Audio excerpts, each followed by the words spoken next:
हे जे श्वसनाचे जे विषाणू असतात ते जे आजूबाजूला ज्या व्यक्ती असतात त्यांच्या खोकल्यामधून जे सूक्ष्म तुषार उडत असतात त्याच्यामध्ये लाखो व्हायरसेस असतात आणि ते हवेतून फिरत आपल्या नाकातून श्वासातून आत जातात. त्यांना रोखण्यासाठी मास्क वापरला जातो आणि ही खूप जुनी पद्धत आहे. हं. कोविडला ही आपण लोकांना सांगितलं, अर्थात लोक आता सध्या इथे विसरले.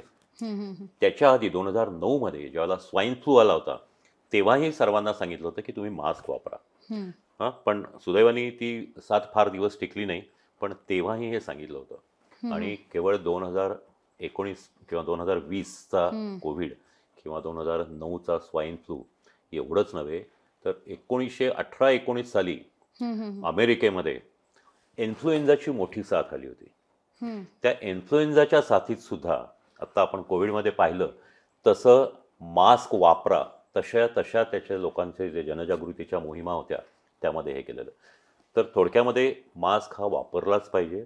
तो खूप महत्त्वाचा एक प्रतिबंधक उपाय आहे. हं. त्याच्यामुळं तुम्हाला जे काही विषाणू असतात ते जाण्याचं प्रमाण कमी होतं. पूर्ण रोखले जात नाहीत पण जाण्याचं प्रमाण कमी होतं. हं. तुम्ही आजारी पडण्याचं प्रमाण कमी होतं. केवळ विषाणूच नव्हे तर हे आता जे प्रदूषण आहे त्याच्यापासूनही आपल्या शरीराला त्रास होऊ नये म्हणून मास्कचा उपयोग होतो. तेव्हा मास्क जरूर वापरावा.